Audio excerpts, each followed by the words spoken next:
नमस्कार दोस्तों, मैं उपेंद्र चौधरी, लेखक एवं प्रवक्ता राठ पब्लिकेशन जयपुर आपका स्वागत करता हूं मेरे यूट्यूब चैनल में। दोस्तों, आज हम लेके आए हैं रिट भर्ती परीक्षा के लिए मेरे द्वारा जो निकाली गई एक पुस्तक है, जिसमें अब तक के ऑल टेट संबंधी, चाहे सी टेट हो, आर टेट हो, रिट हो, एस्टेट हो, उनमें जो प्रश्न आए हुए हैं उनका संकलन किया हुआ है। तो हम टॉपिक वाइज आज से स्टार्ट करेंगे, जिससे आपका एक प्रश्न एक क्लास में लगभग क्लियर हो सके। तो आज हम प्रयास करेंगे। तो आज हम पहला टॉपिक लेंगे वृद्धि, या जिसे अभिवृद्धि कहते हैं, अभिवृद्धि या वृद्धि तथा विकास। तो ग्रोथ एंड डेवलपमेंट पे एक क्वेश्चन लगभग हमेशा आता है, तो उसके बारे में आज हम देखते हैं। तो अभिवृद्धि और विकास में हम बेसिक अंतर समझ लेते हैं, और जब हम ये अंतर हमारे दिमाग में क्लियर कर लेंगे तो हम निश्चित रूप से इन प्रश्नों को आसानी से हल कर सकते हैं। तो पहला देखिए, अभिवृद्धि या वृद्धि के बारे में क्या कहा जाता है कि यह एक निश्चित आयु तक चलने वाली प्रक्रिया है, जबकि जन्म से मृत्यु तक चलने वाली प्रक्रिया विकास को कहा है। एक बात आप समझिए कि जैसे वृद्धि है, ये एक व्यक्ति की हाइट बढ़ना, वजन बढ़ना, जो एक तरीके से हम उसको देख सकते हैं, माप सकते हैं, महसूस कर सकते हैं। तो जो शारीरिक वृद्धि है वो एक निश्चित आयु तक होती है और एक पीक पर जाने के बाद वो रुक जाती है। लेकिन विकास में चूंकि शारीरिक अभिवृद्धि के साथ साथ मानसिक और संवेगात्मक विकास भी शामिल है, इसलिए वो जन्म से मृत्यु तक चलने वाली प्रक्रिया कहा है। दूसरा जिसमें ऐसे स्पष्ट होगा, यह केवल मात्रात्मक या संख्यात्मक है। जैसे हम हाइट को नाप सकते हैं, कितना लंबाई हुई है, वजन को माप सकते हैं। लेकिन जो विकास है मात्रात्मक तो है ही, उसमें वृद्धि तो शामिल रहेगी विकास में, लेकिन उसके अलावा जैसे हमने कहा शारीरिक, मानसिक, संवेगात्मक, तो वो गुणात्मक परिवर्तन भी उसमें शामिल होते हैं। अभिवृद्धि विकास का एक चरण है, यानी कि अभिवृद्धि जो है वो विकास में ही समाहित है। इसमें अभिवृद्धि में परिवर्तनों को देखा तथा नापा या मापा जा सकता है, जबकि विकास में परिवर्तन को केवल अनुभव किया जा सकता है, नापा या मापा नहीं जा सकता। जैसे इसमें अभिवृद्धि में भी हाइट बढ़ गई, उसको नाप लिया, वजन कितना है नाप लिया, लेकिन हमारे संवेगात्मक विकास, हमारा मानसिक विकास कितना हुआ है उसको एग्जैक्ट मापा नहीं जा सकता, उसको अनुभव किया जा सकता है। अभिवृद्धि केवल शारीरिक पक्षों में होने वाला परिवर्तन है, जबकि विकास संपूर्ण पक्षों में होने वाले परिवर्तन को दर्शाता है। अभिवृद्धि का स्वरूप बाह्य होता है, यानी कि बाहर से हम उसको प्रत्यक्ष रूप से देख सकते हैं, लेकिन जो विकास है वो बाह्य तो है ही, लेकिन आंतरिक भी है, तो दोनों स्वरूप में होता है। इस तरीके से आप ये देखें तो विकास एक बड़ा कॉन्सेप्ट है, अभिवृद्धि जो है एक संकुचित कॉन्सेप्ट है। अभिवृद्धि के परिवर्तन रचनात्मक परिवर्तन कहलाते हैं, जो कि व्यक्ति को किशोरावस्था की ओर ले जाते हैं। और विकास में रचनात्मक और विनाशात्मक परिवर्तन कहलाते हैं, क्योंकि जो व्यक्ति को किशोर से वृद्धावस्था की ओर ले जाता है। और अभिवृद्धि एक संकुचित कॉन्सेप्ट है और विकास एक जो है व्यापक अर्थ में है। तो अब हम दोस्तों जो हमारे राजस्थान में भर्ती परीक्षाएं जो पहले आरटेट के नाम से होती थी, अब रिट के नाम से होती है, तो उनमें जो प्रश्न आए हैं हर बार हर साल इस टॉपिक में से एक प्रश्न आता है। छोटा सा टॉपिक है, इसको आप थोड़ा सा कर लिया तो आपका एक प्रश्न निश्चित रूप से तैयार हो जाएगा। तो पहला प्रश्न है, मात्रात्मक व्यक्तिगत क्षमता रूपी प्रक्रिया को कहा जाता है। हमने अभी बात की मात्रात्मक या संख्यात्मक जो है, जैसे मात्रात्मक या संख्यात्मक परिवर्तन की जो बात करता है वो क्या है, केवल क्या है, वृद्धि है। तो इसका उत्तर क्या होगा, वृद्धि। नेक्स्ट प्रश्न दोस्तों, मनुष्य जीवन का आरंभ मूलतः घटित है 2 कोष से, केवल 1 कोष से, कई कोष से और कोई कोष से नहीं। तो दोस्तों इसका उत्तर सही है, केवल 1 कोष से। देखिए मानव जीवन की माने या जीव जंतु की, जीव जगत की माने, सबसे पहले पृथ्वी पर जीवन की जो शुरुआत है जल से हुई है और वो 1 कोशिकीय जीव से हुई है। 1 कोशिकीय जीव से हम 2 कोशिकीय जीव में आए, तो यानी कि मानव जीवन का आरंभ मूलतः घटित। तो हमारे जो पूर्वज हैं जो जीव जंतु वो 1 कोशिकीय थे, तो उससे। नेक्स्ट प्रश्न, गामक विकास से तात्पर्य मांसपेशियों के विकास तथा पैरों के उचित उपयोग तथा। अब देखिए गामक, आप शब्द क्वेश्चन को पहले अच्छी तरीके से समझिए कि गामक विकास, गामक यानी कि चलना फिरना, गति से संबंधित बात कर रहा है। मांसपेशी विकास, मांसपेशी का विकास भी आपको पता है कब होगा, जब शारीरिक रूप से एक्सरसाइज होगी। पैरों के उचित प्रयोग, तो ये यानी कि गति, चलने से संबंधित है। तो अब आप विकल्प पर आइए, मस्तिष्क और आत्मा, ये विकल्प नहीं हो सकता क्योंकि इसमें कोई गति की कोई बात नहीं है। शरीर, अधिगम और शिक्षा, ये भी नहीं हो सकता क्योंकि इसमें कोई गति की बात नहीं है। प्रशिक्षण, हाँ प्रशिक्षण में गति जरूर है लेकिन कौशल जरूर है, लेकिन गति अधिगम में तो ये भी नहीं हो सकता। तो बच गया शक्ति और गति, यानी कि शारीरिक गति के रूप में हमें ये प्रश्न आपका, इसका उत्तर सही हो जाएगा। नेक्स्ट प्रश्न, कुपोषण के प्रभाव के बारे में निम्न में से कौन सा कथन सत्य नहीं है।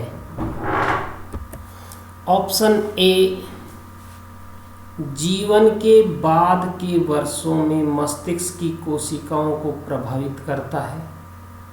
यह बालकों की सीखने की योग्यता को प्रभावित करता है। बालक निराश एवं आशंकित रहते हैं और यह कद को प्रभावित करता है। तो देखिए दोस्तों सत्य नहीं है, यानी कि इसमें 3 जो कथन है वो कुपोषण के बारे में सत्य है। तो इस प्रकार के जो प्रश्न आए सत्य नहीं है या संबंधित नहीं है, जिसमें 3 तो उससे संबंधित होते, 1 नहीं होता है। तो हमें ये देखना, देखो कुपोषण, अब आपको पता है कि भी कुपोषण से, कुपोषण के कारण क्या क्या प्रभाव है। कुपोषण यानी कि जो संतुलित भोजन ना मिले तो शरीर पर क्या प्रभाव पड़ेगा। तो देखिए इसके बारे में, जैसे यह हम सीधा सीधा जानते हैं, अगर संतुलित भोजन नहीं मिला तो शरीर का विकास नहीं होगा। तो यानी कि ये कथन तो सही है। अब देखिए कद को प्रभावित, शरीर में जब संतुलित भोजन नहीं मिलेगा तो कद निश्चित रूप से उतना ग्रोथ नहीं कर पाएगा। दूसरी बात, जब शरीर को पूरा भोजन नहीं मिलेगा तो यह बालक की सीखने की योग्यता को प्रभावित करता है, तो सीख भी नहीं पाएगी, योग्यता भी प्रभावित होगी, ये बात भी सही है। बालक निराश और आशंकित रहता है, ये भी ठीक है।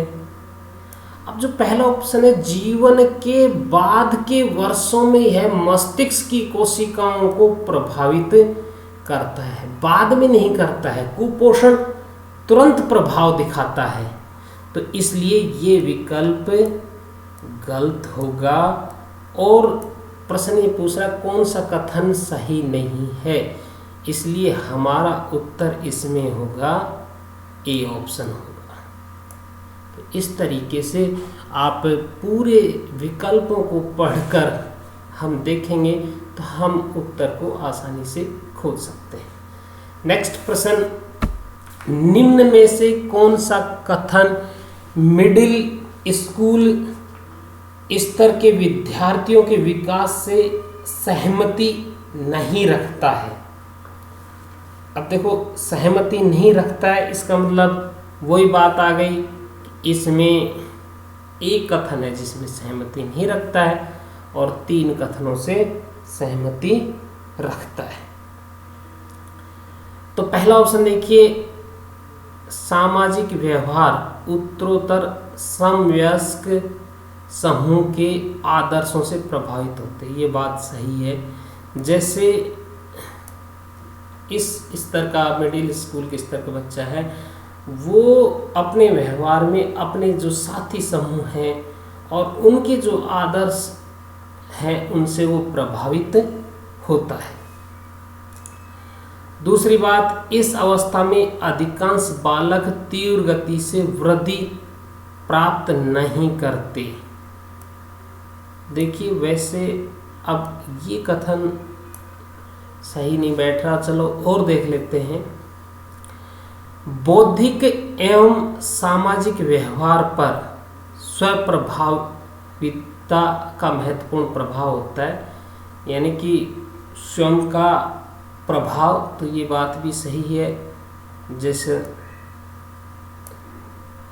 अधिकांश विद्यार्थी विशेष रूप से स्व केंद्रित हो जाते हैं, अपने ऊपर, स्वयं के ऊपर केंद्रित हो जाते हैं, ये भी इस अवस्था की प्रमुख विशेषता है। तो इसमें जो गलत कथन है या इससे सहमति नहीं है वो है बी की, यानी कि इस अवस्था में अधिकांश बालक तीव्र गति से वृद्धि प्राप्त नहीं करते, जबकि तीव्र गति से ही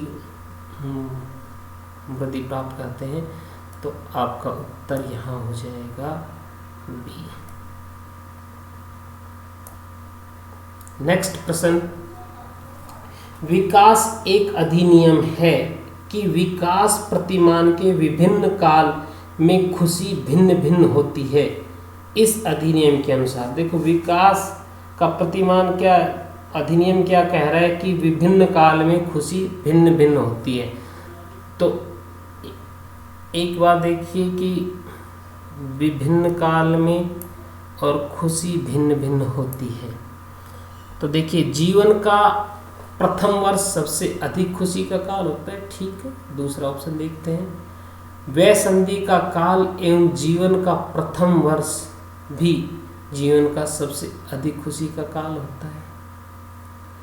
अब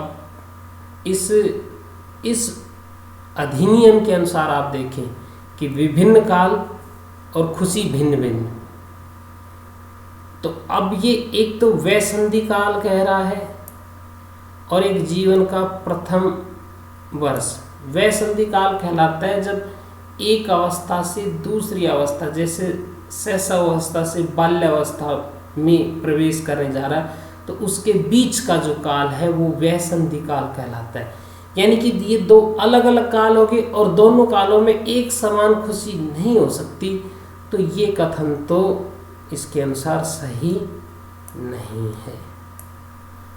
वयसंधि का काल जीवन का सबसे अधिक दुखी का काल है। अब देखो, ये क्वेश्चन जीवन का प्रथम वर्ष सबसे अधिक खुशी का काल है, ये भी ठीक बात है। वयसंधि काल जीवन का सबसे अधिक दुखी काल है, ये भी ठीक है, क्योंकि जब संक्रमण काल हम एक तरीके से कहें, एक अवस्था से दूसरी अवस्था में जब जाता है तो उस समय व्यक्ति दुखी होता है। अब दोनों कथन लगभग सही है, लेकिन हम चौथा डी ऑप्शन में होता है जीवन का प्रथम वर्ष सबसे अधिक खुशी का एवं वैसंधि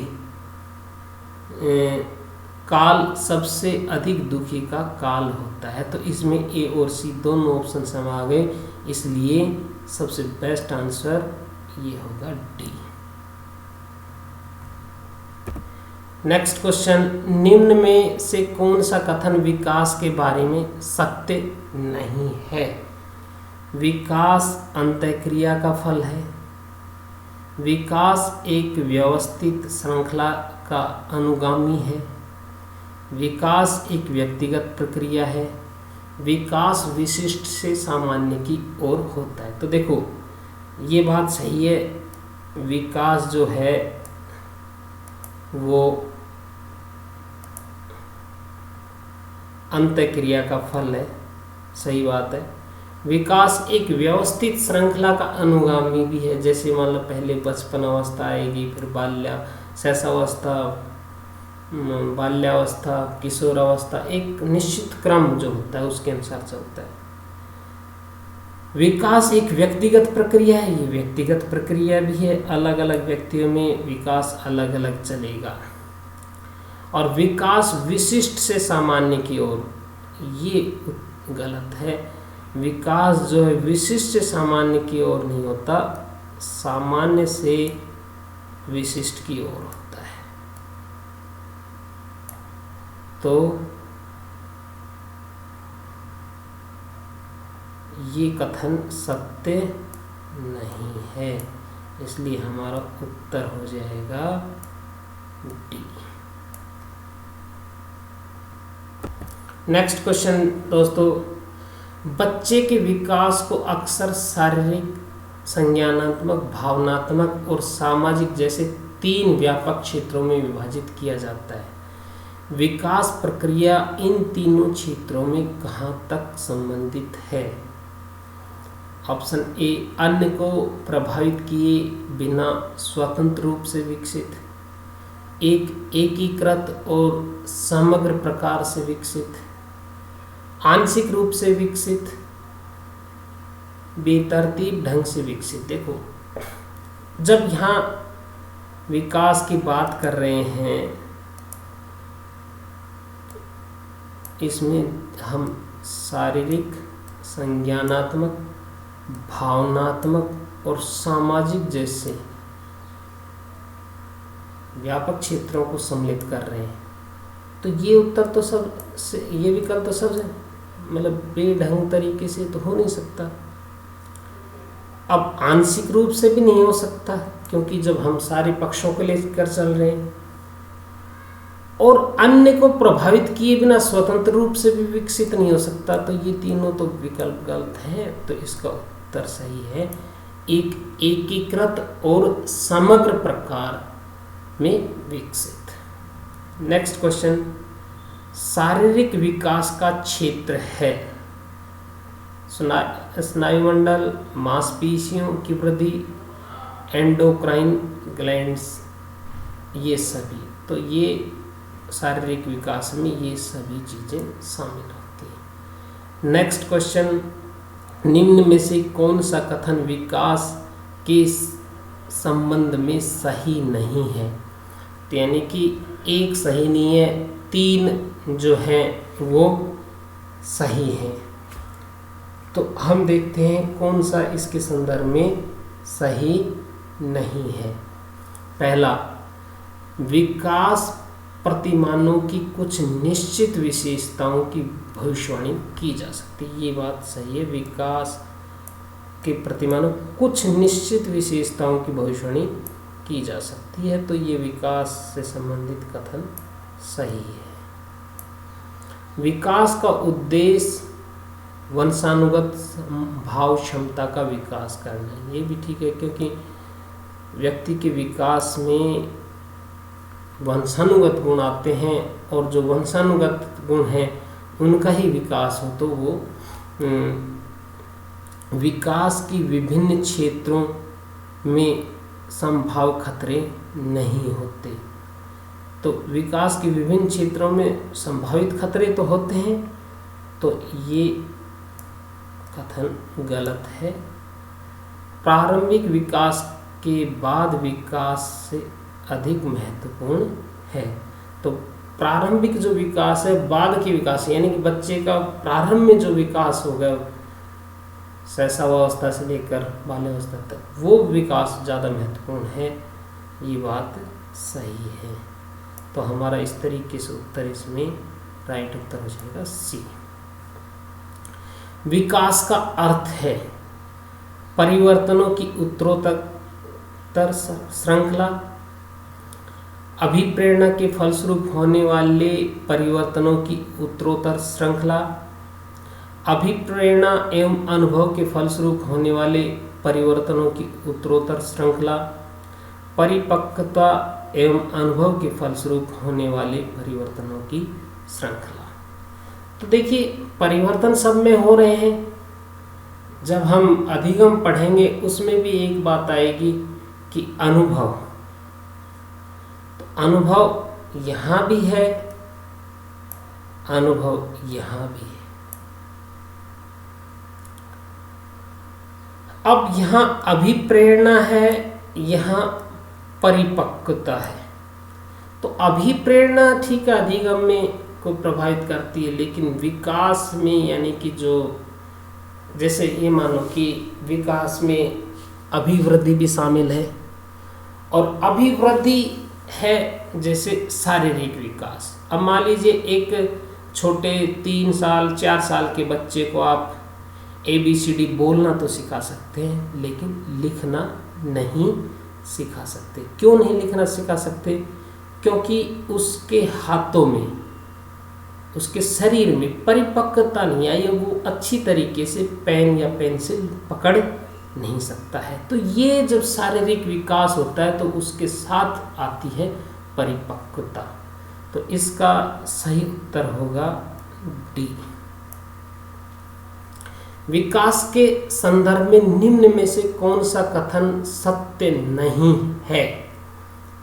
तो इस विकास के संदर्भ में ये 4 कथन दिए गए हैं, तो इनमें से एक सही नहीं है। तो वो क्या है? तो देखिए विकास की प्रत्येक अवस्था के अपने खतरे हैं। देखो अभी जो हमने इससे पहले जो प्रश्न पढ़ा था, देखिए दोस्तों ये प्रश्न पढ़ा था हमने, और इसमें एक विकल्प आया था कि विकास के विभिन्न क्षेत्रों में संभावित खतरे नहीं होते, तो हमने इसको गलत माना था। अब यहाँ आ जाओ, विकास की प्रत्येक अवस्था के अपने खतरे हैं, इसका मतलब ये कथन सत्य है। विकास उकसाने या बढ़ावा देने से नहीं होता, तो ये बात मतलब उकसाने से या बढ़ाने से नहीं होता है। तो विकास उकसाने या बढ़ावा देने से नहीं होता है, तो ये बात गलत है। ठीक है ना, उकसाने से बढ़ाने से नहीं होता है विकास। नेक्स्ट, तो विकास सांस्कृतिक परिवर्तनों से प्रभावित होता है। विकास परिवर्तनों से प्रभावित होता है। सांस्कृतिक परिवर्तन से तात्पर्य एक वातावरण से हम ले सकते हैं, और विकास की प्रत्येक अवस्था की अपनी विशेषताएं होती हैं, तो ये भी सही है। तो इसमें ये कथन गलत है, इसलिए उत्तर हमारा हो जाएगा यहाँ बी। नेक्स्ट प्रश्न,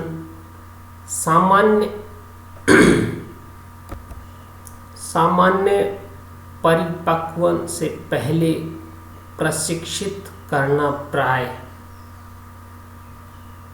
ऑप्शन ए सामान्य कौशलों के निष्पादन के संदर्भ में बहुत लाभकारी होता है।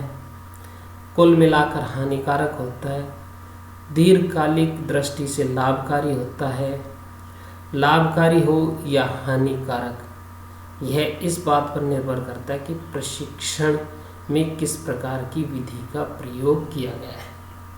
तो देखो, सामान्य परिपक्वन से पहले प्रशिक्षित करना, तो परिपक्व नहीं है उससे पहले हम प्रशिक्षित कर रहे हैं, तो अब देखिए निष्पादन में लाभकारी तो होगा ही, लेकिन ये नहीं कह सकते हानिकारक होगा, ये नहीं कह सकते कि लाभकारी होगा। तो ये इसमें ऑप्शन डी सही रहेगा उत्तर, के लाभकारी हो या हानिकारक, इस बात पर निर्भर करता है कि प्रशिक्षण में किस विधि का प्रयोग किया गया है। तो दोस्तों, इस तरीके से हम प्रत्येक प्रश्नों के विकल्प को ध्यान में रखकर और इस तरीके से हम तैयारी करेंगे।